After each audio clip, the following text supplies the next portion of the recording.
Howdy, folks, and welcome to another day in the Milky Way.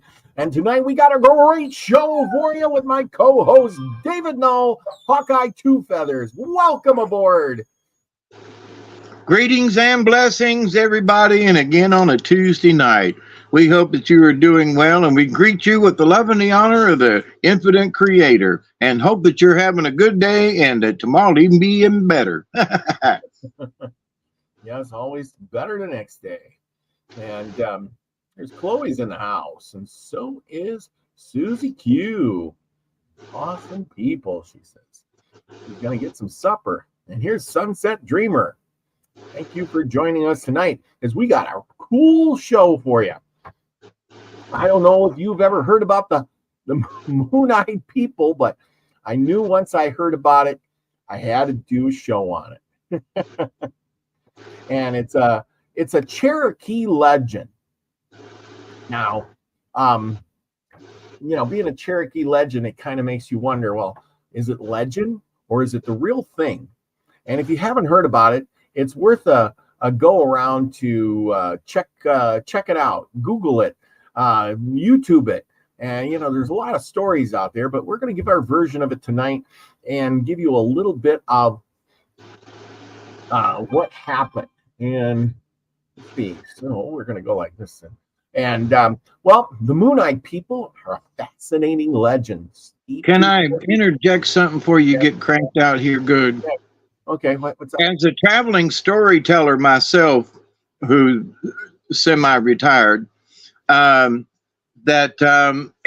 speaking with Koshka, who was a Tlingit legend keeper, a legend keeper is it's a true story. Mm-hmm. It's not a myth or mythological or mythology. Okay, that's a story. All right. But if you hear of someone who says a legend, that's supposed to be based on fact. Okay, not made up or a hearsay or a legend by the terms of the Alaska State Department has taken the legends of the Tlingit and made them their oral history as part of the official Alaska, history. So, so the idea, folks will automatically hear legend and think that's just made up.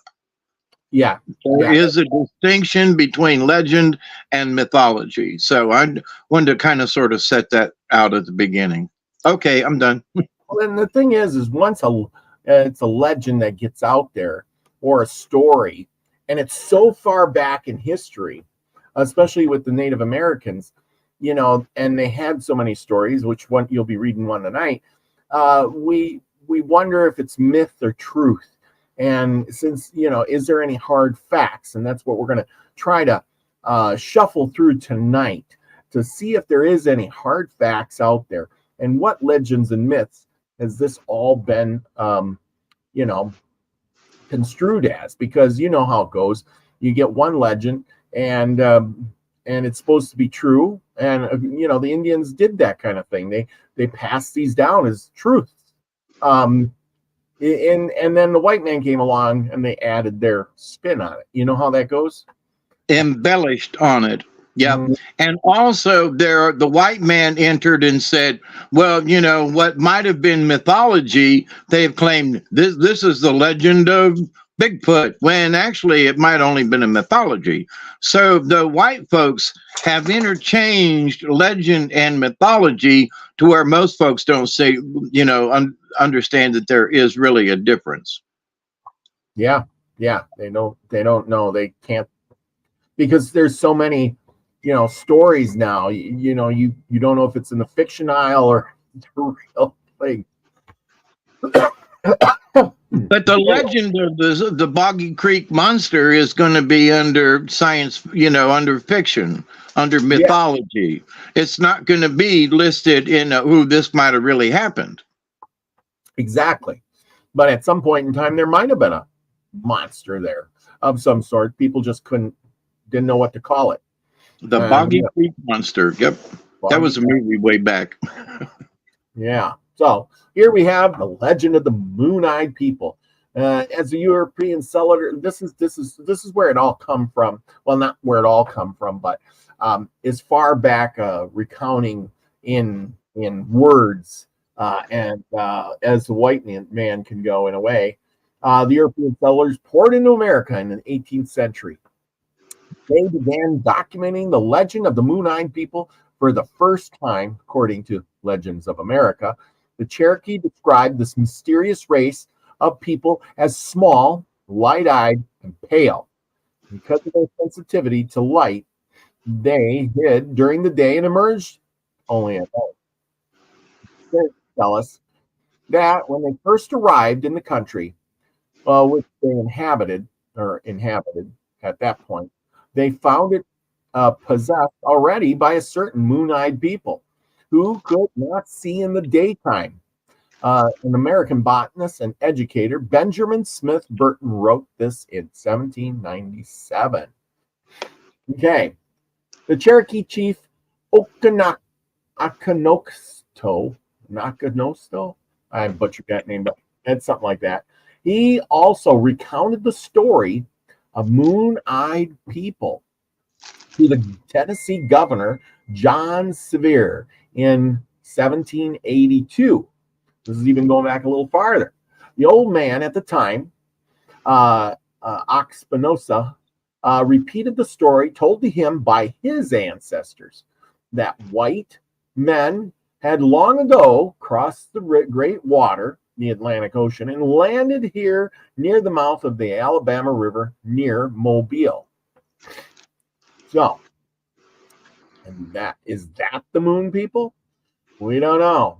Burton recorded that the Cherokee had expelled these wrenches, and the North Carolina ghosts suggest that Cherokee took advantage of the moon-eyed people's intolerance for brightness by attacking them during a powerful full moon. Today, it's possible to see tales of moon-eyed people as mere myths, but some believe that the moon-eyed people really existed. They suspect that they were Europeans who came to North America in the 12th century. Well, is that true or not? Do we know? I don't know. But the story goes on long before your arrival of the European settlers. The moon-eyed people inhabited the mountains and valleys of the Appalachia region. They were said to be peaceful and reclusive. Reclusive people who preferred the solitude of the night and avoided the harsh light of the sun.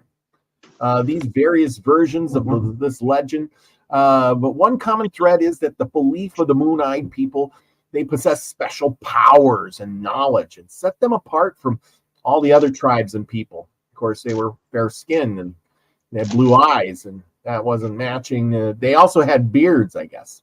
Some stories suggest that they were skilled craftsmen, while others claim that they had deep connections to nature and the spiritual world. We can't prove either way. Despite the supposed powers, the moon-eyed people were eventually driven from their homeland by the Cherokee, who were one of the dominant tribes, Native American tribes in the region. And the reasons for their expulsion vary depending on the version of the legend, but it is often attributed to conflicts over territory or resources. As time passed, the memory of the moon-eyed people faded into legend and myth, but the story lives on in folklore of the Appalachian region. Today, they are remembered as figures from the past, from a bygone era, whose existence continues to capture the imagination of those who hear these tales.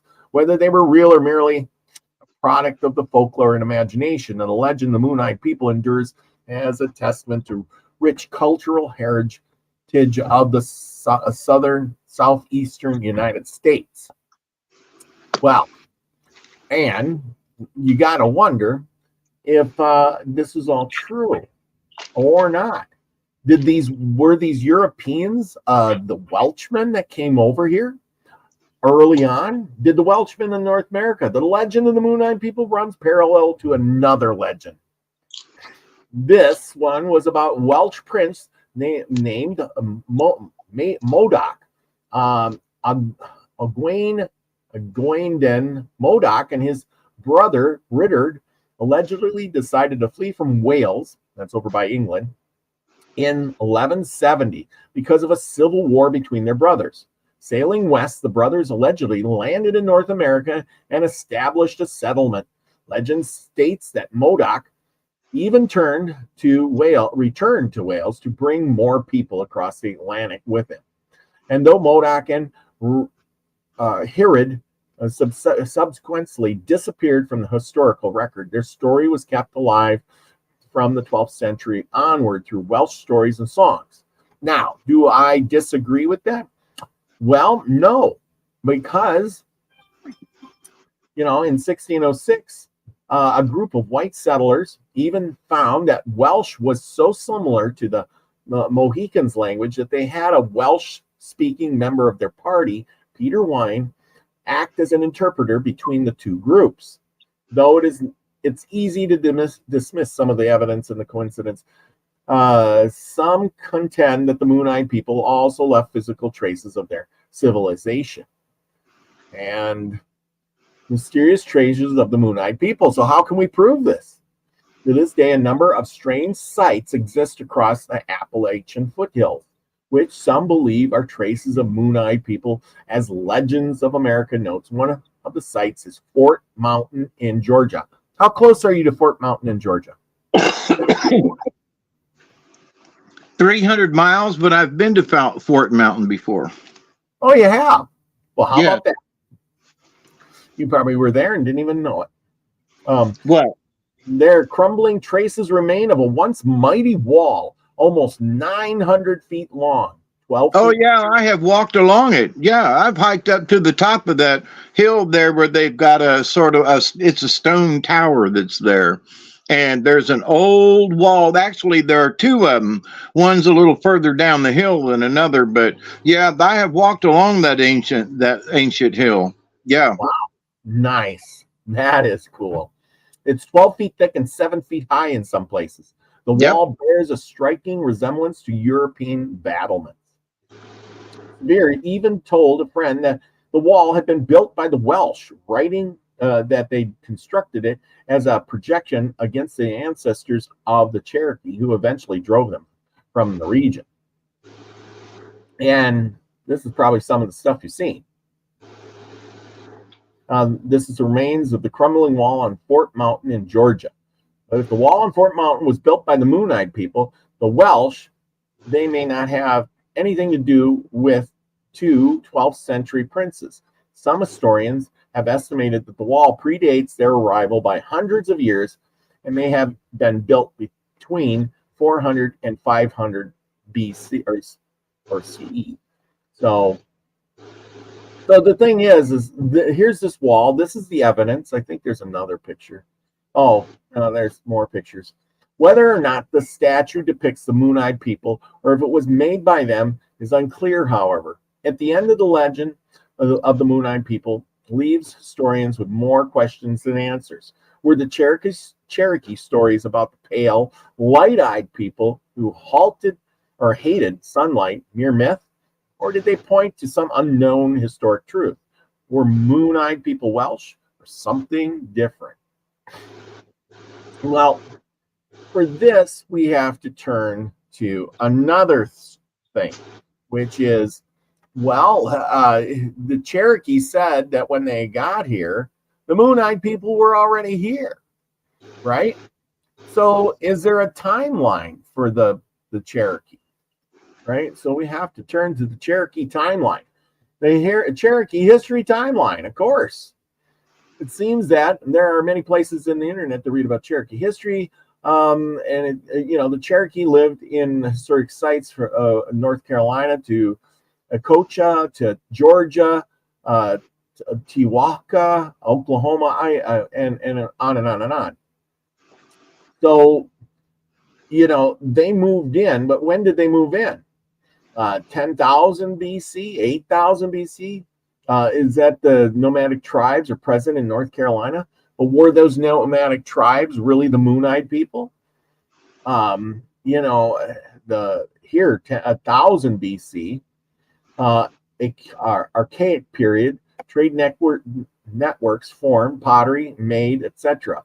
woodland period, agriculture, permanent log homes, ceremonial effigies, and mounds. And this is probably the timeline when the Cherokee were the Cherokee. You know what I'm saying? Around 1000 AD. So at 1000 AD, that would put that Modoc guy, the Welsh, a little far behind or ahead of that. That means, you know, they were setting up, and it's kind of funny how the Cherokee, this is a Cherokee village of the day. And you notice, if you look at it, they have a fort wall. And, you know, it may be made of sticks and stuff, but this is how they can design their city or their village, with walls and, you know, the huts inside the places. They had forts, literally forts. Why would you have a fort, right? You usually get that from invaders or ideas from other civilizations, right? Like that big wall. And here again, here's another version of there with a big fort and all the huts around it and a big square in the middle. And, you know, you've got the river, your highway, and so forth and so on. And another version of a fort, always a fort.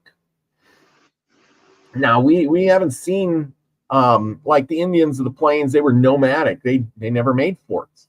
You know, these guys made forts. Did they see it from a previous civilization and just copied it? What say you? Oh, he ain't even there. Presenting it to nobody. No, to all you people out there. But see, here is our map. So we start looking at Georgia here, and this is the Cherokee area in Georgia. This is, and it laps over with Tennessee and Kentucky. If you look at it like that, it's Tennessee and Kentucky. Now, the legend goes that after the Moon-Eyed people were wiped out, or they were, you know, battle beaten and kicked out of the country, and there was a big war, it was actually worse for the Cherokee, because now they were afraid to move into that country because the ghosts, the spirits of the Moon-Eyed people inhabited that land. So after they conquered them, they didn't even move in there. They just left it. The only time they would go in there is if they were needing to hunt, but they never built any permanent settlements in the area where the Moon-Eyed people lived. Now, to give you an idea what we're talking about with all of this, we're going to go back to this here. We're going to put up something else. And we're now, as the Moon-Eyed people were conquered, they say that the Moon-Eyed people went west, and then they moved down the Mississippi and went to South America. And remnants of them are still alive today. And this is what they call the Moon-Eyed people. And as you can see in this village here, this gal, who's a native, is white. She's got white, pale skin, light blonde hair, blue eyes.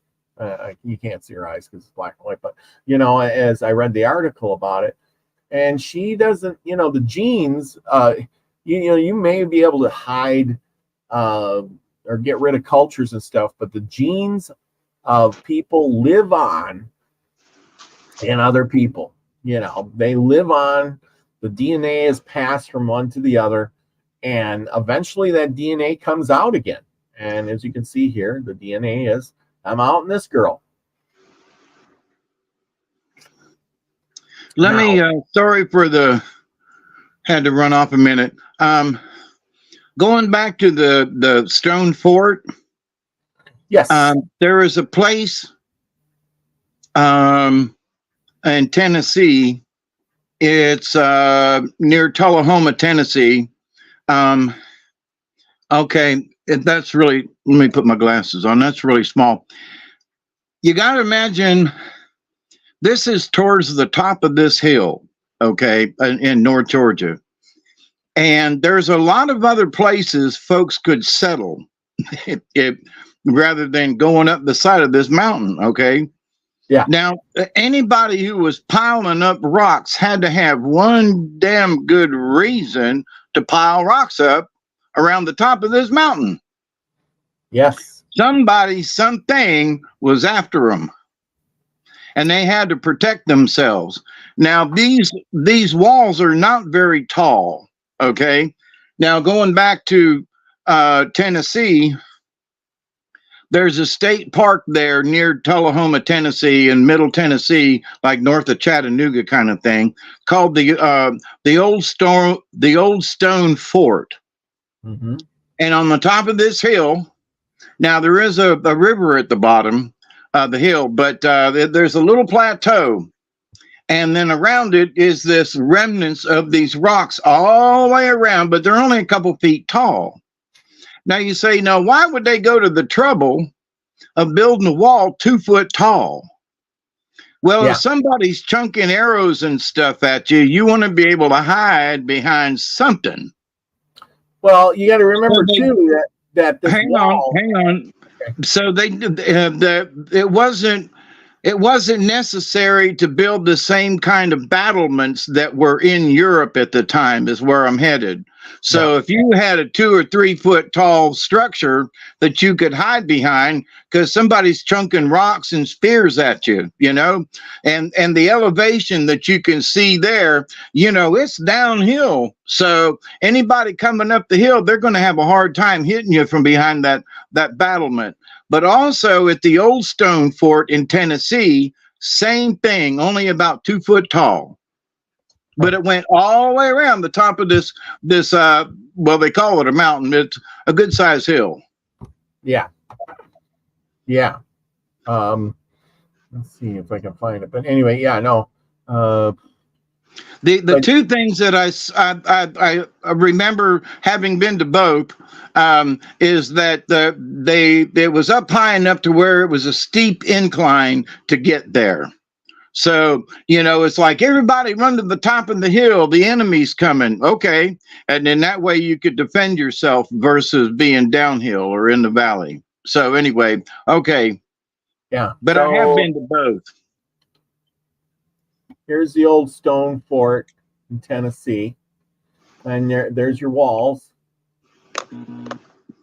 And it says here, Old Stone Fort is a prehistoric Native American structure in Coffee County, Tennessee, built between 80 and 550 AD. Hey, that fits the same timeline they're giving this. That's sort of where I was heading. You know, it's like there are remnants of these things up and down. And let's see, the fort in Georgia is at the end of the Appalachians. It's towards the tail end down there. The one in Tennessee is on the west side of the Appalachians, just as a reference point. Yeah, and that's the thing. Stones stay for a long time. The rest of the building falls apart and trees grow up, as you can see here.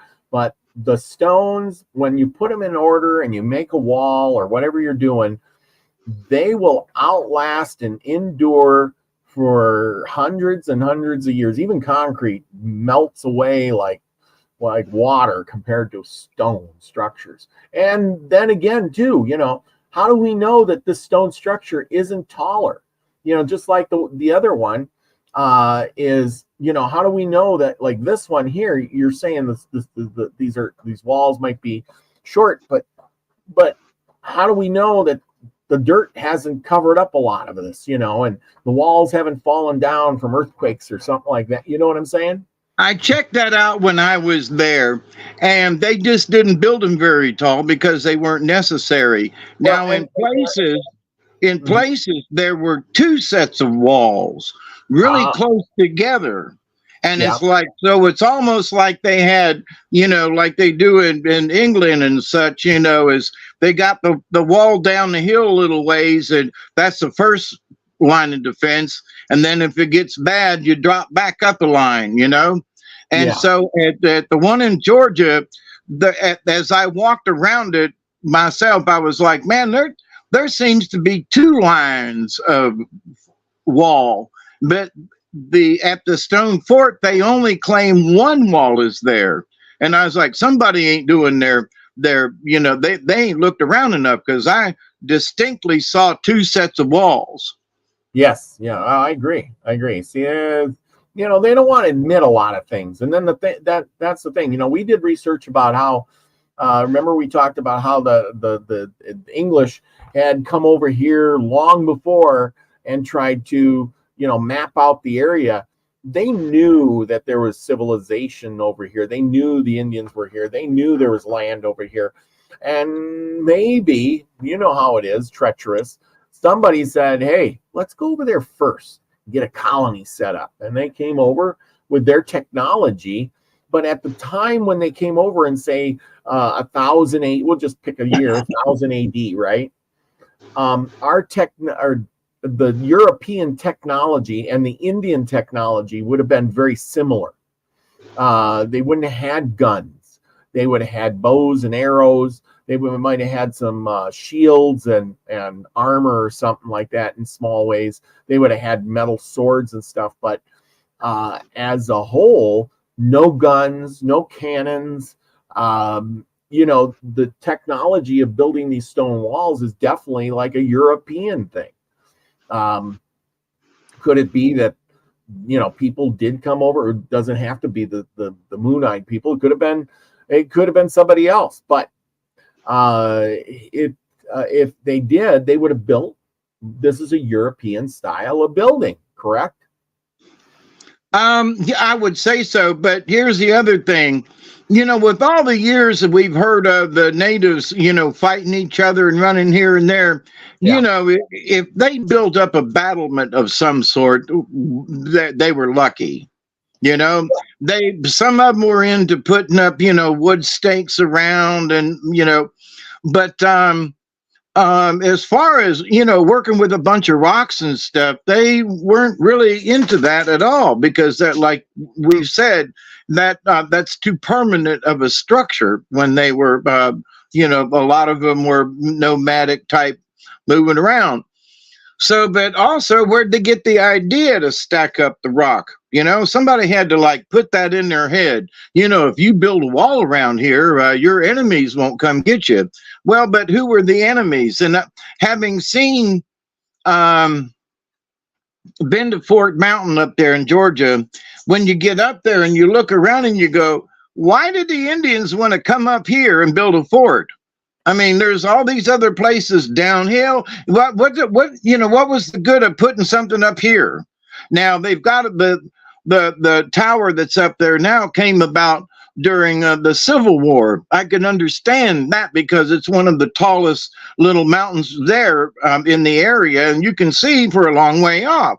But you know, but why would Native Americans 1,000 years ago want to build a wall? You know, I mean, it just the idea of it, you know?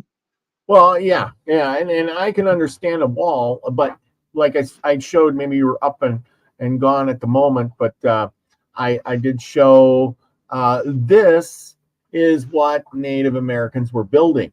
They did build walls, but they build them out of wood because it's available.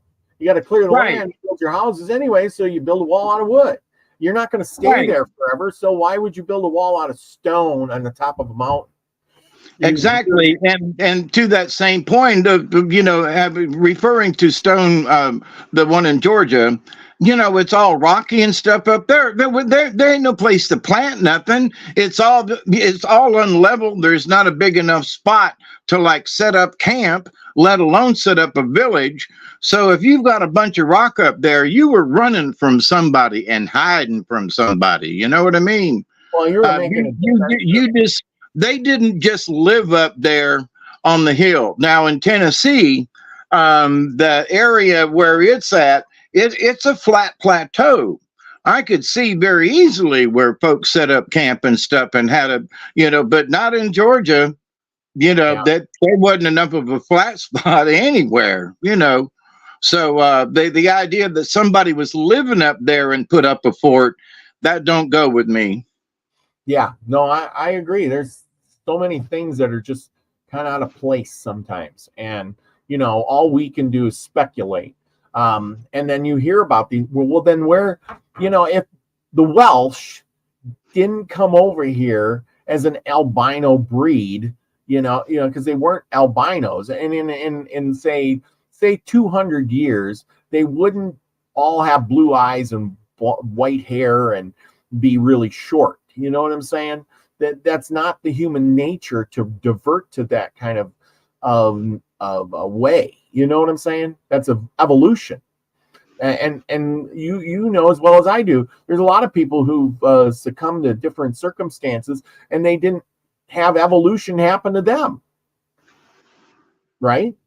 Right. Well, and the whales went outside, for crying out loud. How did they sail across the ocean? How did they get there? They had to have been outside. So the idea that maybe that they were the Welsh, a lot of them were coal miners and steel miners and that kind of thing. So they might have gotten it that these folks worked underground.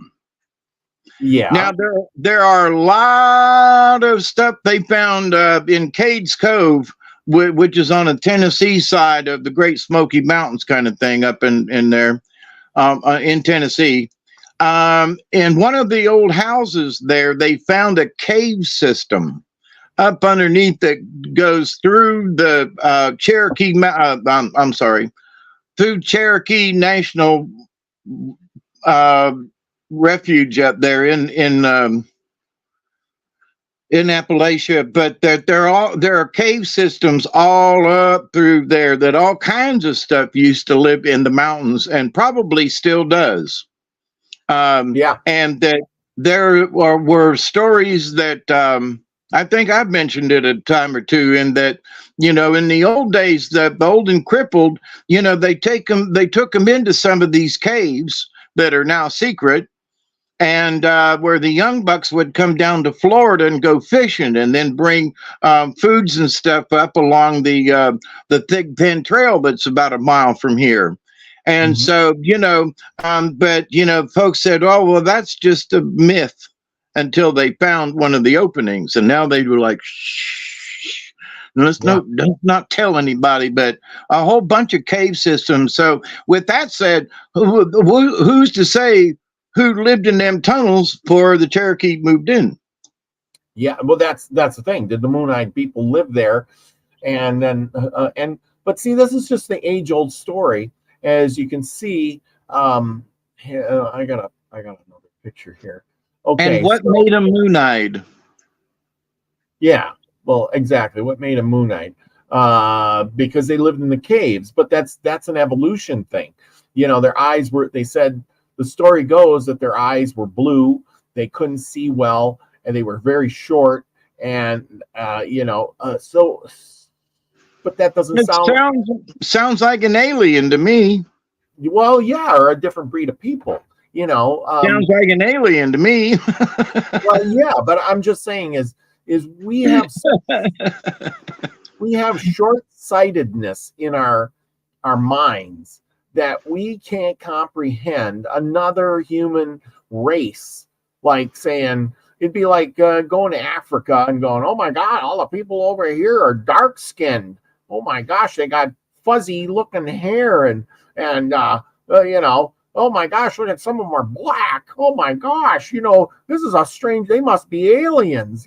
No, you would think that though if you've never seen one. But we discount that because we know better now. We know that those are native people that live in those areas, and the Europeans were more white, the Indians were reddish, and so forth and so on. But then you come across an area where, oh my gosh, everybody's got pale skin and blue eyes, and you go, they must be aliens. And I'm thinking, well, how do we know that wasn't the dominant class of people until the Indians came and took over? Just like right, okay, so here's this timeline. The natives came, the Cherokee came, right? They settled in this part of Georgia, right? This was their area. Maybe I got a better map of this. And okay, so this is their settling area in this part of Georgia. This is the Cherokee, right? Well, who took over the Cherokee land? The white man did. We came in and we rounded them up and we made the Trail of Tears and shipped them all over to Oklahoma, right? Yeah, but when you look at the older maps of the Cherokee, they came all the way down to here into southern Georgia. Yeah, That's why there is a southern band of Cherokees down here. And so it depends. That map I just saw, that's just in North Georgia, and so no, they came all the way down because down around Macon and between Macon and Atlanta, I can't think of it right now. There's some mounds and so forth in there, but that's where the Cherokee sort of had their capital. Yeah, With and further south than what that map shows is what I was saying. Oh, okay, even more than this one, huh? Yeah, I tried to find a good map, but I just couldn't find one. I'm sorry about that. But like I said, this is what they put out there, and it was a good reference point. But you're right. The Cherokee owned a big chunk of land. They came up from somewhere else. They came up from the south. They settled in these lands, but there was people already here. That's what I'm saying. And it's very cyclical how things work. And that's kind of the way I wanted to present this Moon-Eyed people stuff. Is the Moon-Eyed people lived and inhabited this land. The Cherokee came in and said, we can do better. We can exist, in the daylight. And these people are taking up our territory, our food supplies. They're a little weird. They're not the same color skin, blah, blah, blah. Let's wipe them out. Right? We don't know why the war started, but usually it's over resources, right? They wiped them out and drove them out of this area, and now this became the Cherokee land. And that's what I'm saying. So what happens then? Now the Cherokee inhabit this land, and the white Europeans come in. What do? They said, we want this land, and they take over and wipe them out, and in many battles, we'll round them up and send them west. And eventually, someday, some other country or some other people will come in and they will do the same thing to us. And it's about resources and people. I mean, it might be a China thing or a Russia thing or who knows what thing will Mexican happen. thing. The Mexican thing. Yeah, it doesn't matter. But somebody will come along and say, they kicked them out.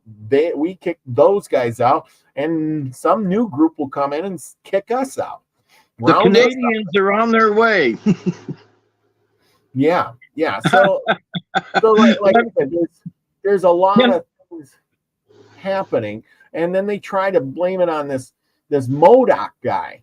Now, Modoc, he was a Welsh prince, illegitimate Welsh, but he didn't want to get in the war, so he came over here and to set up a colony or a settlement, and he brought a lot of people. And I probably think he was probably doing pretty good, except for when they find things like this. A farmer found this in a field. Now, does this drawing or this statue of two people? They believe this could be the Moon-Eyed people, look like this guy here or his kind would carve this. Does that even kind of look like that would happen? This isn't the kind of stuff Europeans draw or carve. This is I don't see it. The face is too round rather than long. The forehead's wrong. No, I don't agree. Yeah, neither do I. And why is that? Because this statue, and here's a reference. We think they might be big. This statue is really small. Remember, the Moon-Eyed people were short in stature. They were white, and they had big eyes or blue eyes, and whatever. Well, this is a really small statue. They put it along with the Indian artifacts, but this is a small statue. This wasn't something the Indians would have been carving either. You know what I'm saying? They didn't carve stone statues. They didn't carve stone. Now, here's another one. You'll love this one here. This is another statue that they found that just doesn't fit the narrative. Now, does that look like Indians? Stone or wood? Is a stone. Oh, see, they didn't do that kind of mess. Yeah, but you I notice, mean, the out west, they a lot of the pictographs and stuff like that were in stone. A lot of it was in sandstone, which is really easy to carve. yeah. Well, So, but the Cherokee along the Appalachian area were not known for that type of pictograph. They painted things, but they didn't necessarily carve them in on the side of the rock walls. yes, Not like out west. and then again too, if you look at this, look at the big eyes, and we've seen Indian carvings before. This is way more intricate than an Indian carving would, out of stone would be. We've seen where they make stick figures and things like that, but look at the big eyes, the half bald head, the face looks different too. They're carrying a clay pot. The child has got big eyes, and everything is proportionate too. It ain't like they got giant eyes and a little itty bitty. The eyes are big. This is depicting a different kind of a person. You know what I mean? Right. And, also, the finish on the stone. Yes, this is not something that the Indian. Look at, there's detail in the fingers right here. You can see the fingers. This thing is thousands of years old. And when people find this, they go, "Oh, it must have been the Indian stuff." It was the Indian stuff, or was it?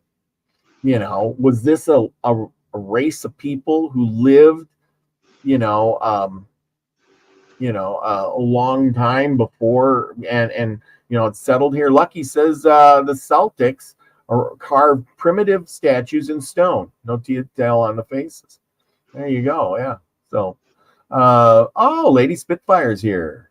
She says, for real, it's the second oldest in Georgia, and there's a Cherokee, and the Cherokee call home. Yeah, okay. I missed something there. Oh, the Indian mounds.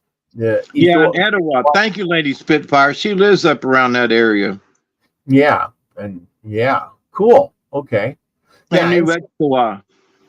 Okay, yeah. See, the thing Etowah River and all up in there. Yeah. Yeah, her neck of the woods. All right. Oh, nice. See, I love that when people live right by that.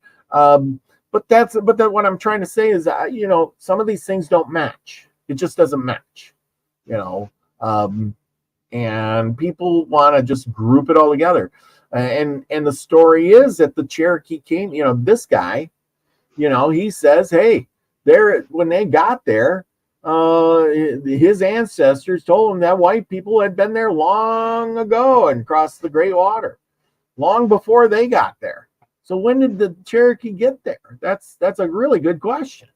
And what's to say the Cherokee weren't already there? And, when did we get here? I don't know, because they didn't really tell time the same way that we do, kind of thing. So our ancestors said, many moons ago. Well, that could have been 4,000 years. You know what I mean? Exactly. Because they didn't have the same kind of, telling time. But, I think that the native peoples were here. Oh, well, when did they get here? I think they were here for a long time, and different tribes moved around. And part of what you were saying about why they got rid of them, and it would have been resources. And I would query this. Yeah. Back in those days, if it was 500 or 600 or 700 years ago or later, do you think they'd really be fighting over resources? There were so many deer and buffalo and wild animal. Do you really think they'd be arguing over resources? Yes. I don't. Well, I mean, think about it this way. It depends on the weather. And what if there's so stop for a second. Okay, before the Europeans got here, there was lots more people here. And then when the Europeans started going through, disease went through, and pretty much, remember, we read about how they came here, and Cortez and De Soto were like, there's thousands and thousands in these cities. There's 100,000 people living here. And then 20 years later, they come back and everybody's dead and gone. The bones are piled up. It's like, so the thing is in in 20 years or 50 years, I mean, by the time the population started coming back and the white man came along, these resources like the animals would have repopulated in a hurry. Here's my thing about the resources. Yeah. There had to have been more of a reason to simply wipe them all out. Yeah, well, because they fought with other tribes, but they didn't necessarily wipe them all out. You know what I mean? Yeah. My point is, I think there was something other, like they were scared of them. I think there was something other than just resources that they wiped them all out, is my point. Well, and that's another thing too. Could have there been giants living here? And of course, you know, weather is a big factor in things. If there was a big volcano that went off in some part of the country, you know, 1,000 years ago, and the climate changed for even a season or two, would mean that your crops would fail, and they didn't have granaries that piled up thousands of tons of grain to feed them people for a year or two. You know what I'm saying? Yeah. And you'd have mass starvations, and the animals would die off. And sure, you know, you raised a bunch of, you didn't have machinery out there plowing the fields of thousands of acres and grain where you're to store it in. You put it in bags and buckets and, you know, clay pots and stuff, and you had enough for the next season and enough to plant. But even in the 1700s, when some of those volcanoes, they had snow in July. And that's the God's honest truth. They had snow in July, wrecked all the crops, and you basically had a year without a summer. You had a mini ice going through. And what did those people do? They all starved. You know, what are you going to eat? Well, the corn all froze to death when the snowstorm came through in July, and we don't have enough time to replant. Well, now what? Somebody better ship some over here from Europe. And or you better had enough for 2 years. There's a lot of what ifs. You know what I'm saying? That could right, man. Part of my, you know, I'm gonna be contrary with some of what the experts say, because they, you know, they make up some of these things and it's go, where did you get your information? Well, you know, it's pure speculation on our part. Well, it's speculation, then why didn't you say that at the top of this? This is pure speculation. Blah, blah, blah, blah, blah, blah, blah. No, they tell you all about it first, make you believe it, and then you go, you know, this is based on, you know, speculation. Yeah, because they really and don't it's like proof.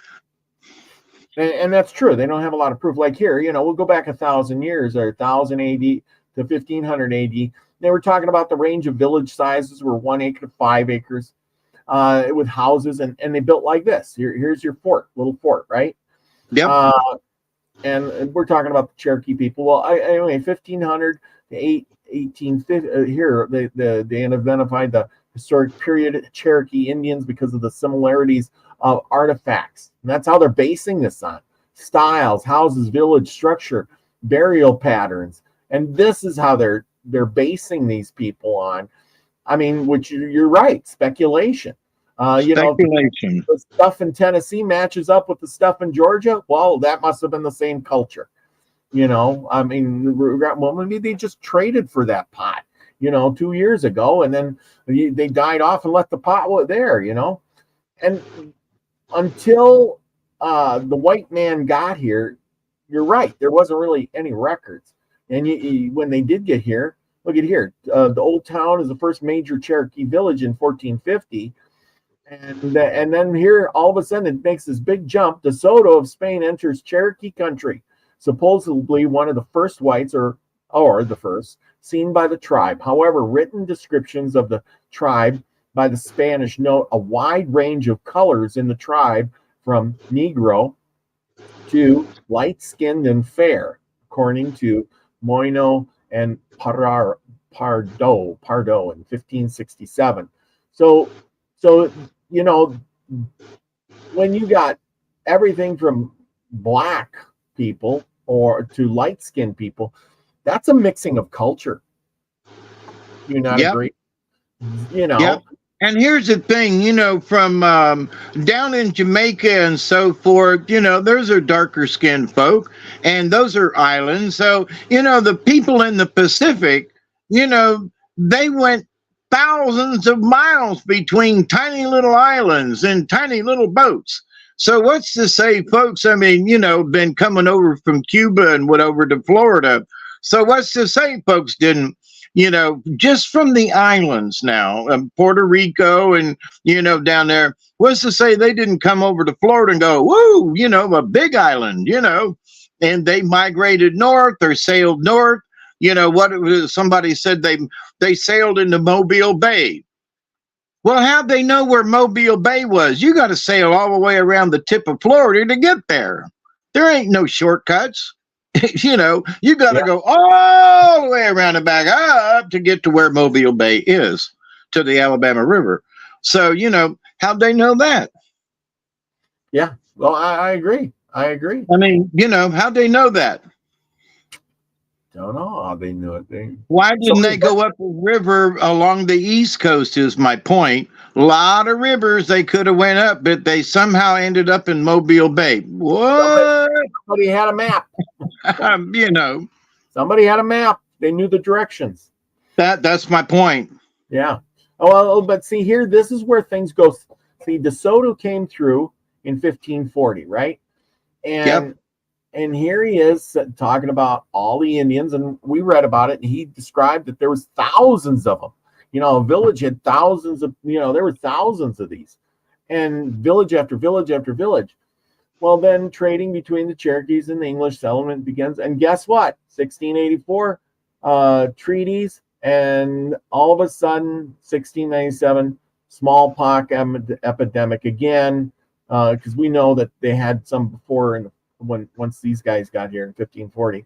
But the small wiped and among the Cherokees and wiped the most of them out. And so there wasn't much left, and then they had to recover.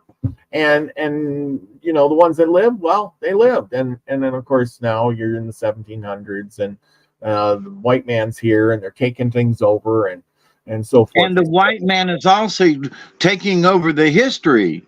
Yes. Because they didn't know what was going on before the white man got there. Well, exactly. And they're just from the point where DeSoto comes is where the records start. That's my point. Yep. Yeah. And of course, whatever they wrote down is all we got to really go by. And of course, look at here. In the 1700s, the British government defined 5 Cherokee groups. And then, of course, they name these groups and where they live, and they're mapping things out. And of course, then there's wars, another war, uprisings. The Cherokee they have another treaty, and this is when the country is really getting established here, because we've done this between the 16 and 1700s. It was kind of a, the Indians and the white man were pretty equal, but then all of a sudden the white man's getting muskets and guns and saying, and they're shipping more people over here by the boatload, which, is wiping the Indians out. And again, in 1738, another smallpox epidemic kills 25 to 50% of Cherokee population. And this is what I was saying before is these epidemics come through and wipe out half the population. And when you wipe out that many people, the land rejuvenates itself. The buildings aren't maintained. The animals, nobody's eating them. Nobody's shooting and hunting them. They multiply and multiply fast. It takes another 20 years to get another population of people going. And the animals populate every year. Right. Yeah.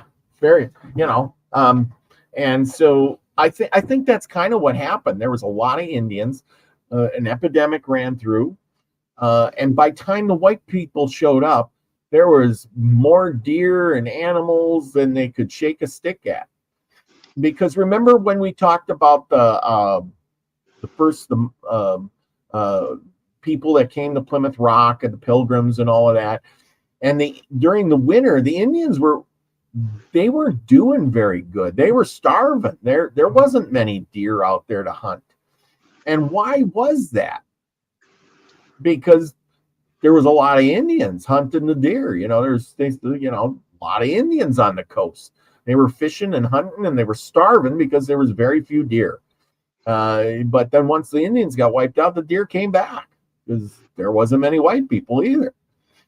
That's the way I assume it would go. Yeah. I just think with the Moon-eyed people, there was something other than just the food. Oh, yeah. I think they feared them, and for whatever other reason, they thought they were spooky. I think they might have lived in some of those caves. In the Appalachians up there, because there are a lot of caves up there. And most there are a lot of them are not even known. There's one up in North Georgia in that little triangle up there, South Carolina, North Carolina.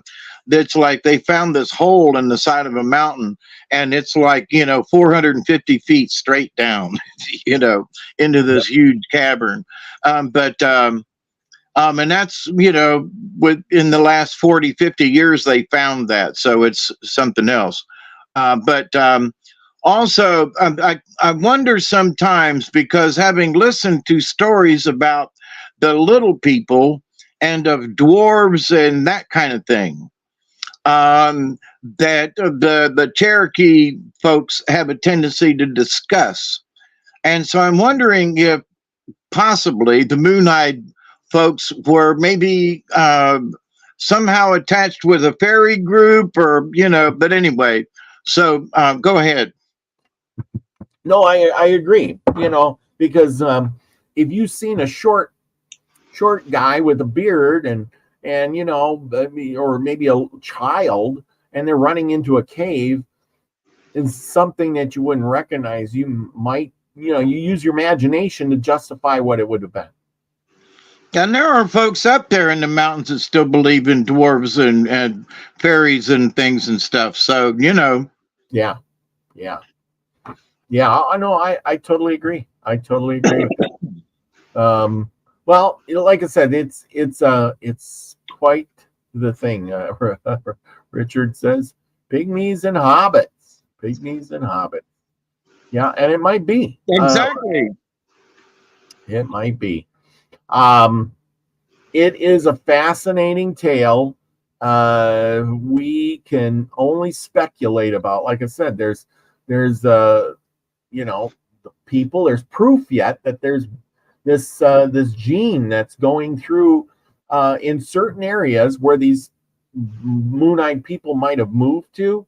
They have an extraordinary amount of what do you call it? White. What do they call? Got a lot of white people in them. Yeah, well, but I mean, they'll have this abnormality of being born white, much higher than any other group. You mean albino? Albino, that's the word I'm thinking of. Albino. There you go. Thank you. It was on I knew it started with the A, and I'm like, we just can't get that out. Albinoism, and the thing is it's I forget what the percentage was for normal groups, right? But it's like 110% higher in certain groups where the Moon-eyed people might have gone to, especially in South America, in some of these smaller villages where you shouldn't have this albinoism at such a high rate when everybody else is dark skinned. Where did this gene come out of? You know what I'm saying? Right. So and how did that happen? It's kind of weird. So was it King Modoc Prince Modoc who came here and made these statues and left behind his legacy or not? I don't think so. I think it was farther, up. He was too far up the timeline. Yeah, and not only that, but I don't think he would have brought the gene of albinoism. He was just some white guy, that's right, but yeah. Whereas, there are several black albinos here in South Georgia. And, you think, wow, there are 5 that I'm aware of, and in a low population, but there was a high density population of slaves back in the day. And Yeah. some of them folks really do still trace their heritage, to the slave days around here. So how did albinoism get into that culture and not in the white culture like it is in the black culture? That is true. I mean, I'm not, pointing fingers or blaming, but, that I don't know of any white albinos, but I know of several black albinos. So it's like, wait a minute, there should be equal, right? Yes. In the population. Should that be true? Well, that's not true. That's right. I agree. And Lucky says, doesn't need to be spooky people. Humans often fight with people who are different. If a group are having internal conflict, James Fay, nothing unites humans like a common enemy. And he's right. That's what I'm saying, is if the Moonite people were white, pale-skinned people that came out at night, they would have been spooky. They'd have blue eyes. They would have been totally different than this new group of Cherokee Indians moving into the area. And after a while, they're going to be like, we can't have this. We got to get rid of these people. We got to figure out something. And were the Moonite people here thousands of years before? Possibly. Maybe they just couldn't populate as much or as fast because they had to live in caves. Limited space means limited people. I mean, you only got so many tunnels, so many caves, right? Some of them caves are really freaking big. Even if you have a big cave, you still have to have crops and food, which you can't grow in a cave. Well, I agree with that. And back in those days, especially up in the mountains, it's kind of hard to plant something up there. You got to be down in the valley-ish. You got to have some level land to plant stuff, You can't, grow stuff on some rocky crag somewhere. You can some things, but not to a great extent. So, yeah, absolutely. Yeah, but sort of like I agree with Lucky in that I think that there was something else. They didn't like them. They got scared, and that's why they killed every damn one of them.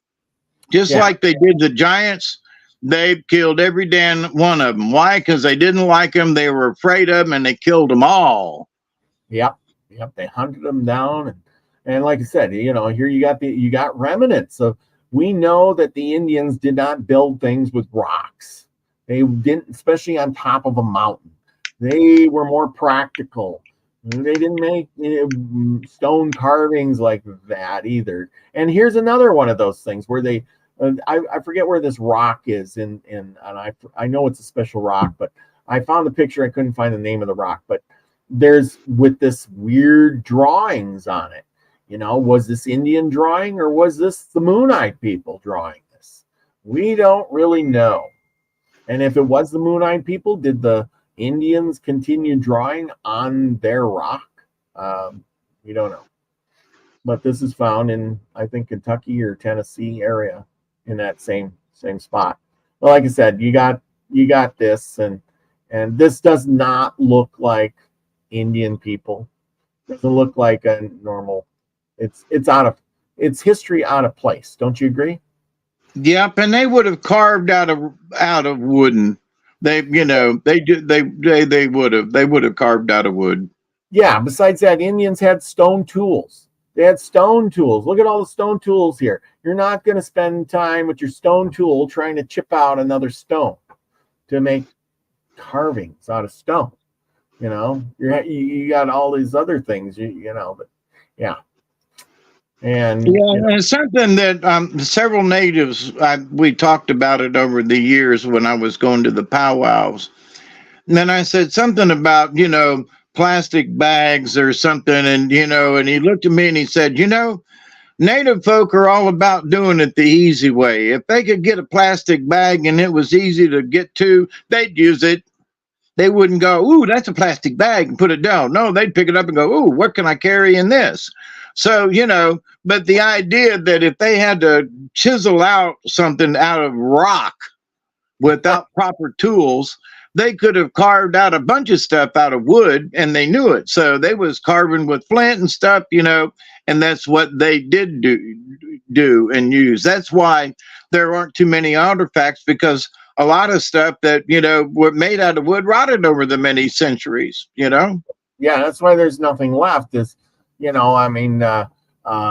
there's a big fire going through, and even if you did carve a big statue, eventually it's going to get burned up.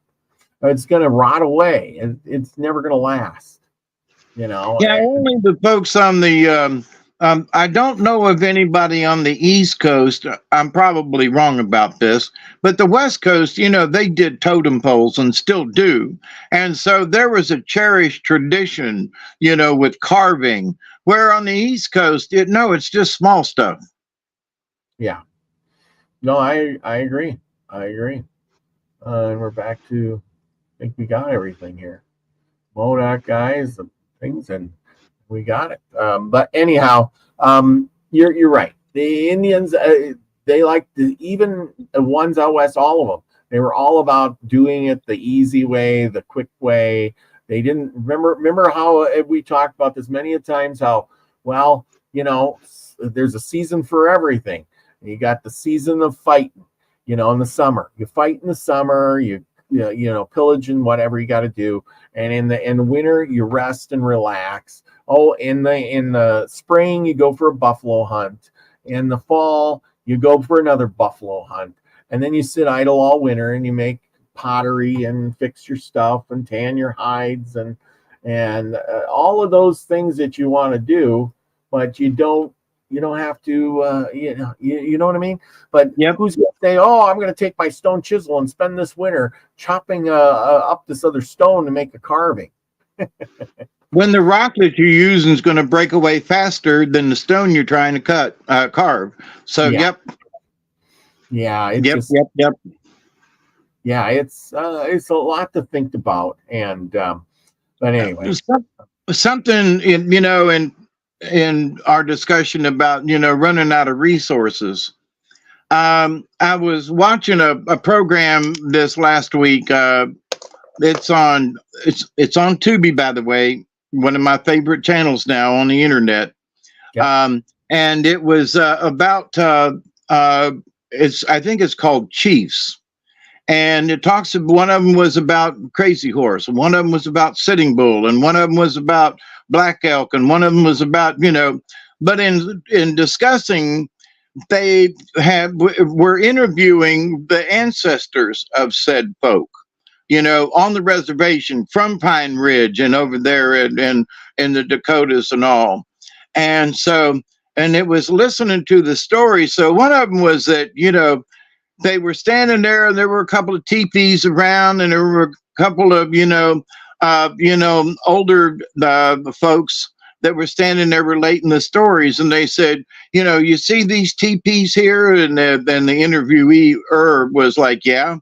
And he said, you see the people that are down here? Yeah. The folks that are visited here? Yeah. And he goes, well, imagine back in the day, and you had to feed all them people every day.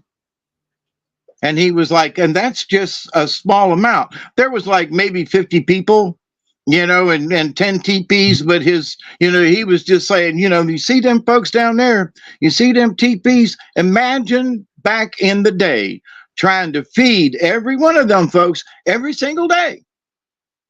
And I was like, wow. You think about it and you go, woo, and you think about it and, this and that. But, when he said that, the two older guys looked at each other, goes, yeah, that must have been one heck of a time, eh, brother? And it was like, wow, to just let them few people down there in a couple of teepees, how hard would it be to feed them all? How hard would it be to feed just a family of 4? Let alone, 50 people or more, and he was talking about how many thousands of people showed up for the the Custer thing and all of that, and think about how much they had to shoot, kill, skin, and otherwise to feed them thousands of people. And I was like, oh my God, really, I mean, for some reason it clicked in more than it ever clicked before, that they really didn't have it very easy. They really had to work at it back then. And that was my point about all the natives that were here at the point before the white man came. And, I mean, we read about them where, they had thousands of people. The one chief in Florida, as Cortez or whatever, DeSoto came through, and thousands of people there. And in his army was the thousands, and he defeated them, And okay, so even if there wasn't, say there was only, it was a little exaggerated, and there was only, say, 2,000 soldiers, right? Warriors or whatever. Well, that means there's another families for each one of them, and so forth and so on. And you're talking a tribe there at that point of maybe 4,000 or 5,000 people. Well, they got, like you said, they got to eat every day. They got to grow crops for those people. They have to hunt for those people. And obviously, they're not raising buffalo in the backyard or deer or elk or something. They're out hunting, and the more you hunt, the farther you have to go out to hunt, and farther and farther and farther to get more and more and more game. You know what I'm saying? Oh yeah, and here at south of Tallahassee, they came up into the Apalachicola River, DeSoto and all, and there are different landmarks and parks and things down here in Florida, and also up here in Georgia, where they made their trek up, from the coast. So yeah, DeSoto. What's the other one's name that you named? Cortez and DeSoto. Cortez. There's some other stuff here. So just around Tallahassee and in the Panhandle here, there's a lot of old history going back into the 1600s from them guys. Yeah. Well, and that's true. Their documentation of all these tribes and how many people there were, because they were some of the very first that came in, they're describing thousands of people. And that's what I'm saying is that they describe. And then when people actually got here, there was no thousands of people. They were all gone. There was, and then like we watched that timeline, there was wiped out 20 or 30 or 50% of the people again. Like 50 years later, they had another epidemic come through and wipe them all out again. It's like, it takes a while to reproduce that population. Especially with humans. You don't grow up a 20-year-old kid that can be a warrior in a week or two. Yeah, 20 years of raising them. I think also, just to toss this out, with the amount of stuff with the boats and things in between the islands and Cuba and South America, there's not a lot of distance between the Yucatan Peninsula and Cuba, and the same amount of distance to Florida. So it seems to me that over the thousands of years where, there was nobody here, there's a bunch of people coming up through Texas and up through Mexico and that way. But I think there was a lot of people who were also doing a lot of sailing, and that's how folks knew, because of maps and stuff. That's how they knew there was a Yucatan Peninsula. There was, Cuba on some of the maps, and it shows the Straits of Florida.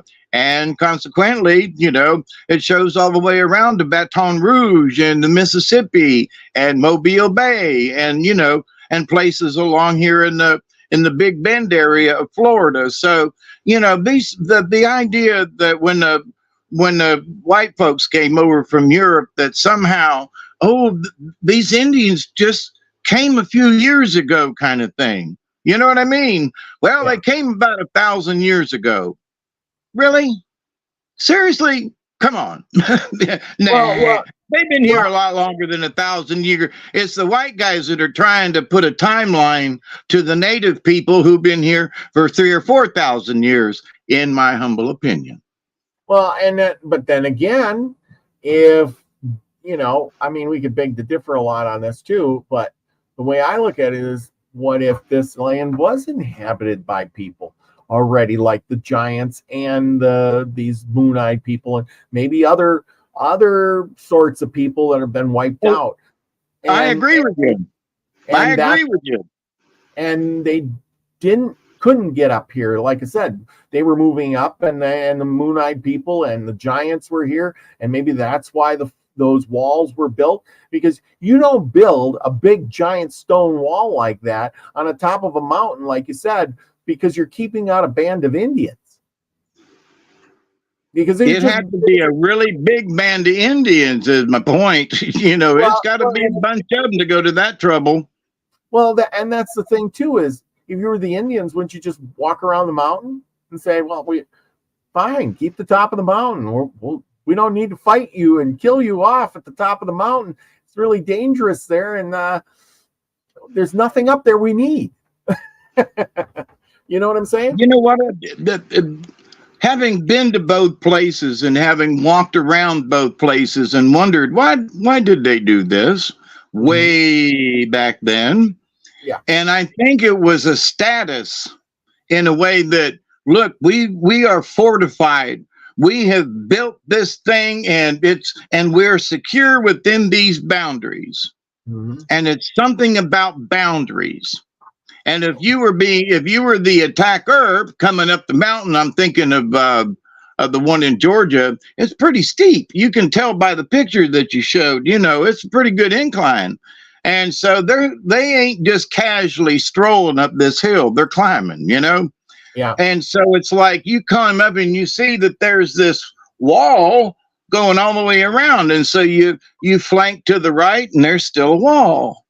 Mm-hmm. And you flank a little more to the right and there's still a wall. So that could be intimidating regardless of how tall it is, in that somebody's hiding up there, So from somebody that's going to attack you, you'd be, well, wait a minute. But again, I would say from the one in Tennessee and Georgia, there must have been a bunch of something attacking.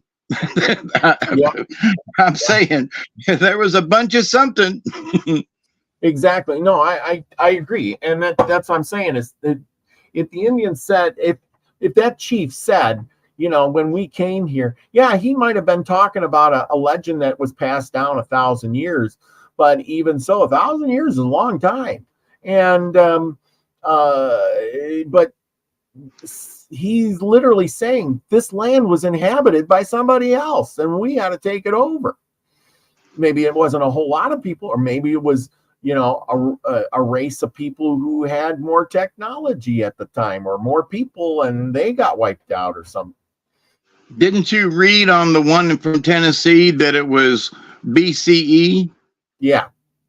So that's more than 2,000 years ago.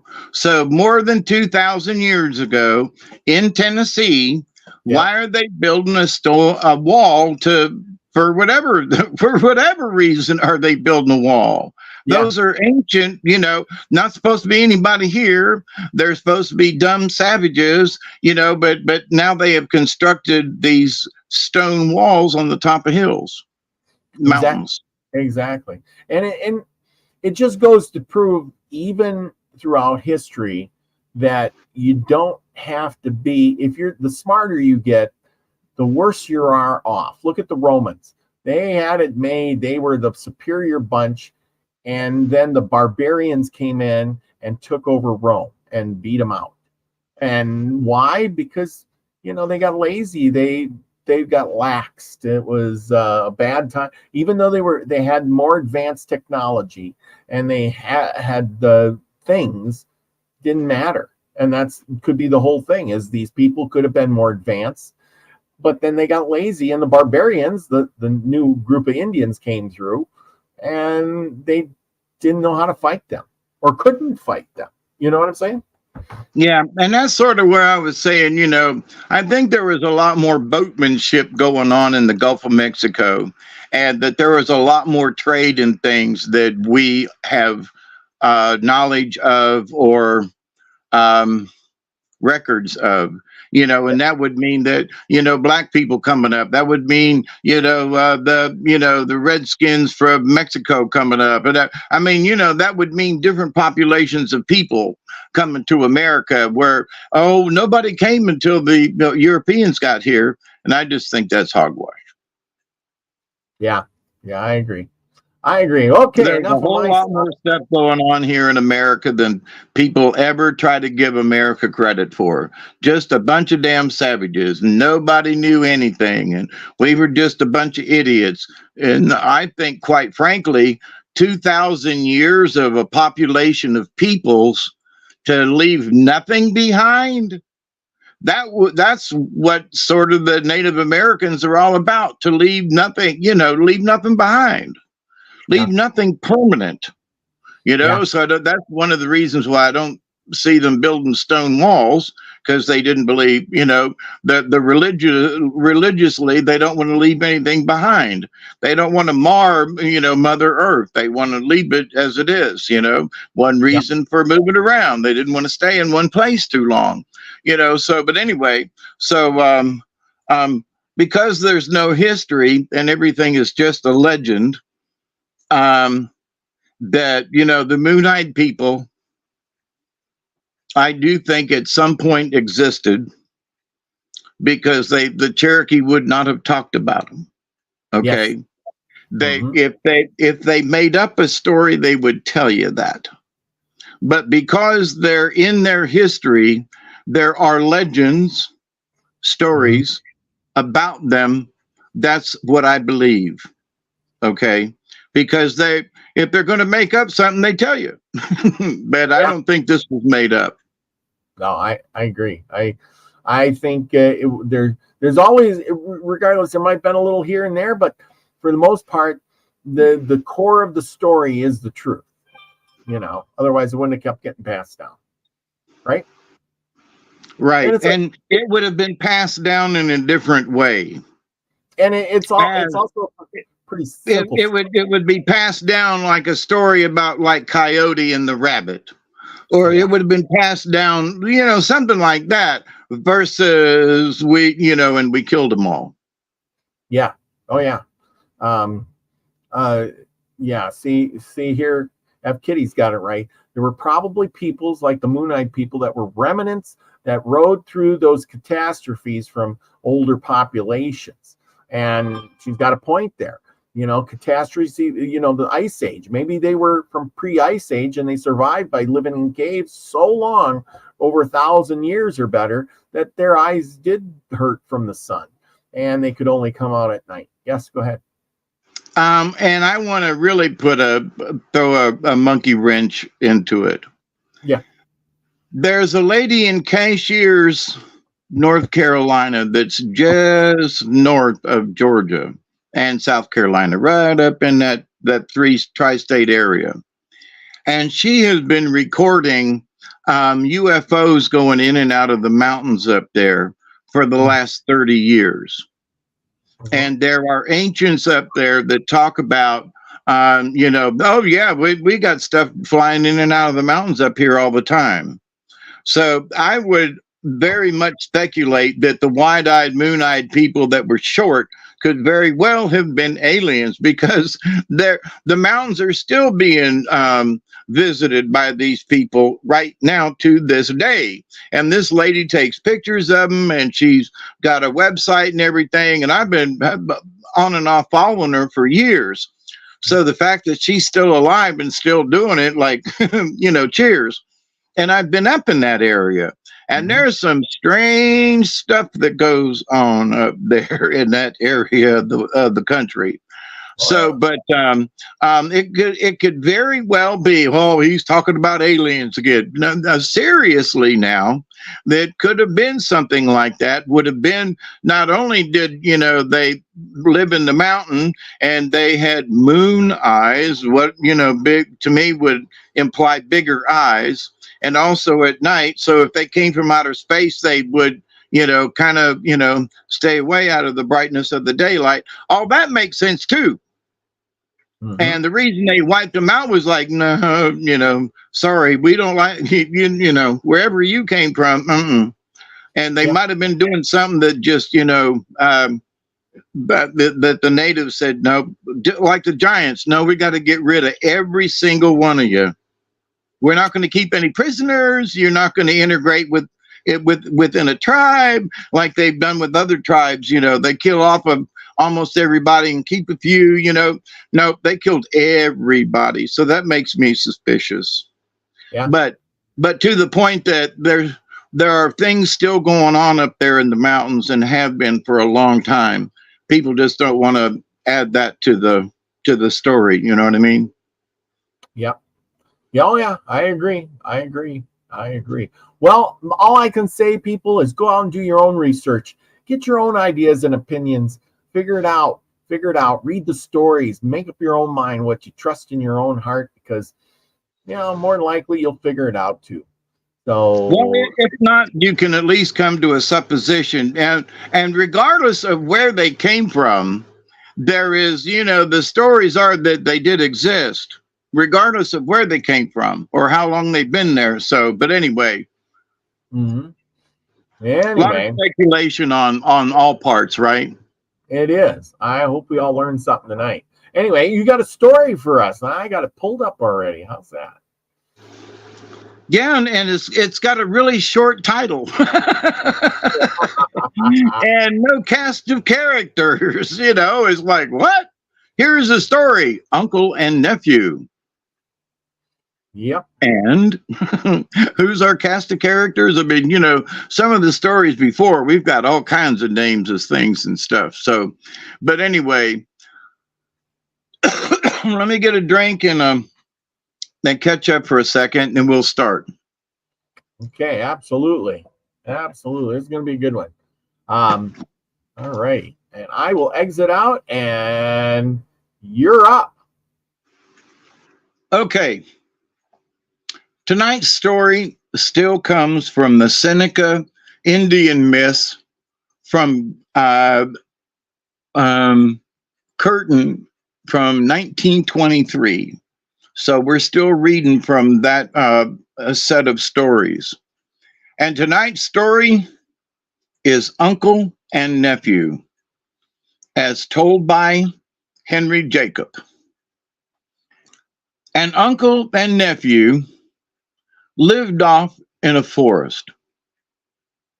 There had been a large family, but all were dead except the two. The uncle and the nephew were the last of their race. One day, Uncle said, "My nephew, you have grown to be a large boy. Now you must learn to hunt. You may use the bow and arrows that I used when I was young." The old man took his bow from the wall and cleaned it, for it was smoky. Then he said, "We will make a trial of shooting." They went out together, and the uncle tried first, shot a tree a long way off. The nephew made a good shot, and the uncle said, "That was well done. You can begin hunting. You must hunt between sunrise and sunset, and always keep on the sunny side. Never go north." The boy hadn't been out long when he killed a deer. When he took it home, his uncle thanked him and said, "We can live now. We have plenty of meat." He cut up the meat, tied bark strings around the pieces, and hung them up to dry. For a while, the boy brought game home each day. Then it became scarce, and he had to go far south before coming upon any animals. One time, when the boy was sitting around in the house, his uncle said, "When I was young, I had something to amuse myself with. I will get it for you." He brought a flute, and when he blew on it, the flute talked and said, "Tomorrow you will kill such and such game. The boy was greatly pleased and soon learned to play on the flute. The next morning he started off hunting, and sure enough, he killed exactly what the flute said he would. That night, after the boy had rested from hunting, he took his flute, and again it said, "You will kill such and such game tomorrow." Again, the boy killed exactly what the flute said. He began to wonder why he must always go south. At last he made up his mind to go north, and, making a circuit, he was soon north of his uncle's cabin. He found elk tracks, followed them, and came to a broad opening. And in the opening he saw an elk. He ran after it, ran in a circle, and came out in the opening. All at once he heard a woman call, "Stop, stop!"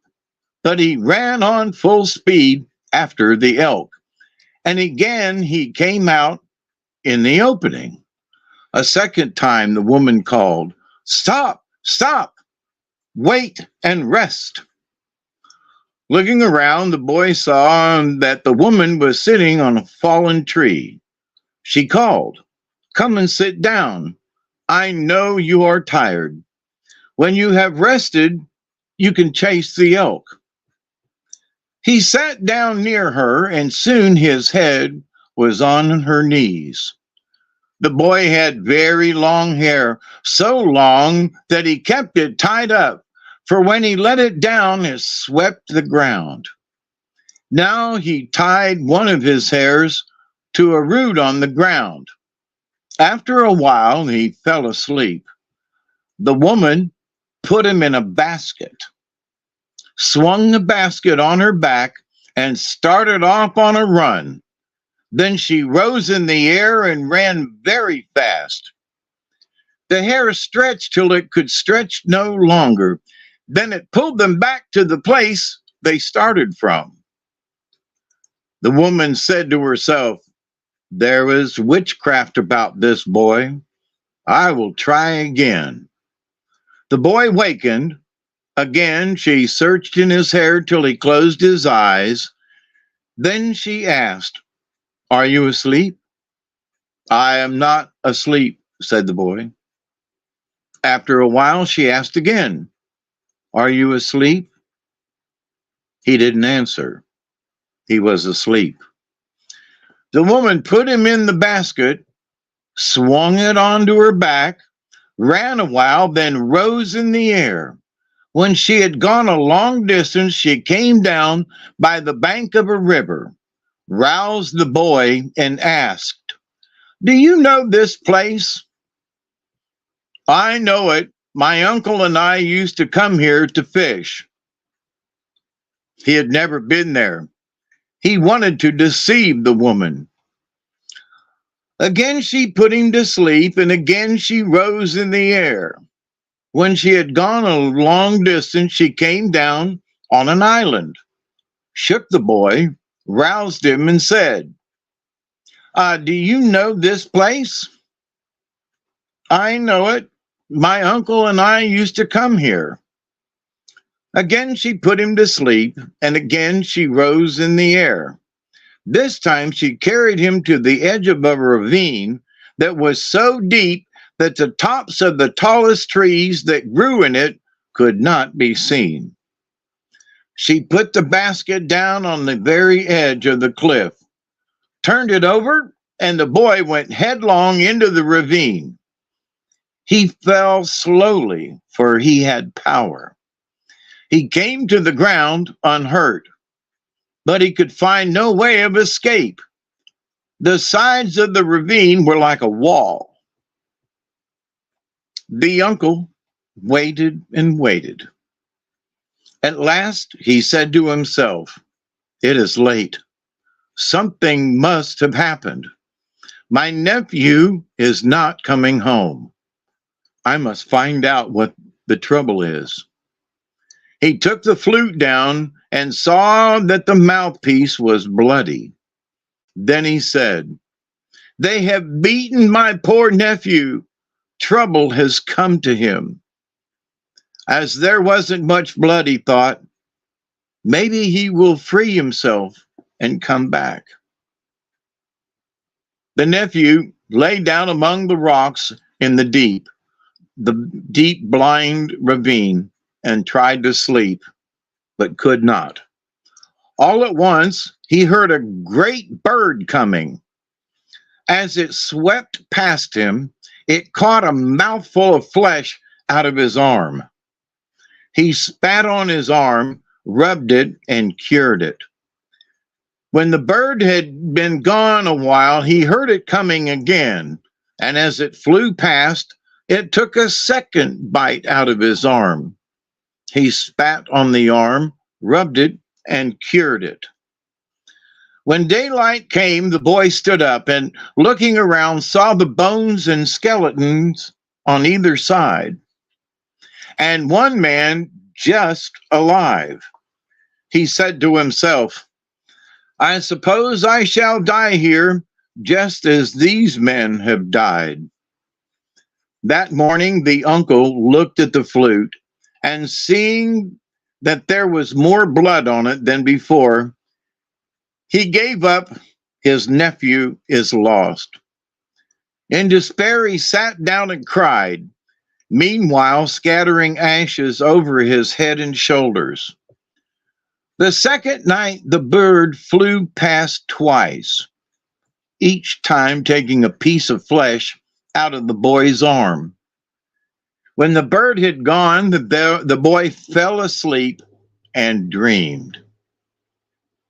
In his dream, he heard an old woman's voice say, Grandson, I have come to help you. You think you are going to die, but you are not. Just at sunrise, you will vomit. If you vomit up something that looks like a hemlock leaf, you may know that you are going to escape from here. Pick up the leaf, stick it in the ground, and sing.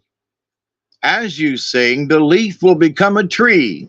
Sit on one of the limbs and keep on singing. The tree will grow till it reaches the top of the cliff, then jump off and run. Just at sunrise the next morning, the boy vomited as the woman of the dream had said he would, and he found a little hemlock leaf. He stuck the leaf in the ground near the wall of the ravine and began to sing.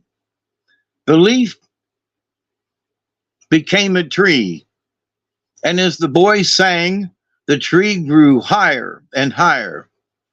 He didn't sit on a limb of the tree, but stayed below and sang till the tree was higher than the top of the cliff.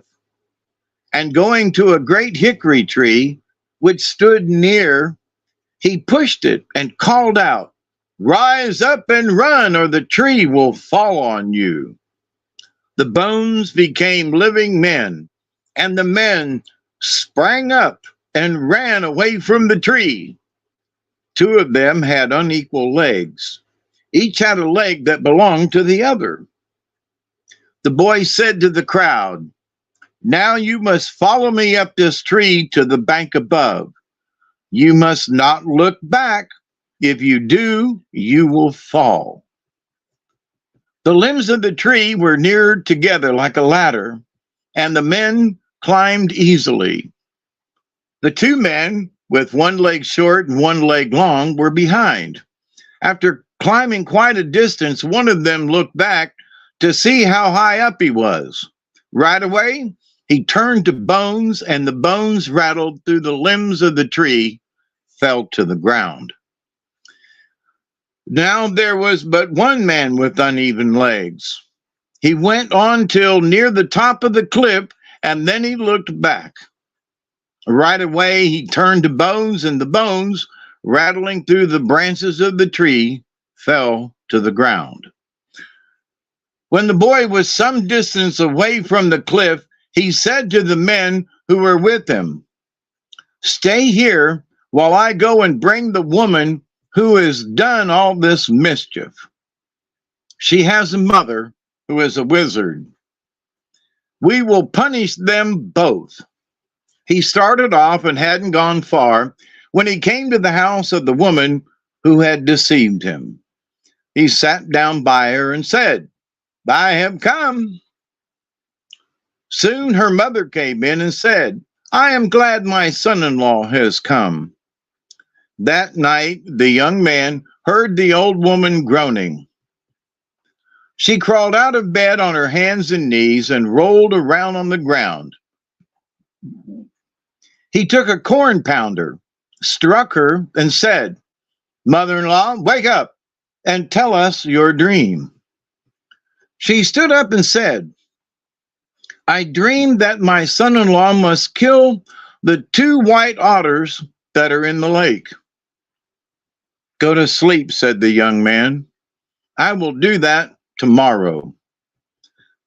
The woman went back to her blankets.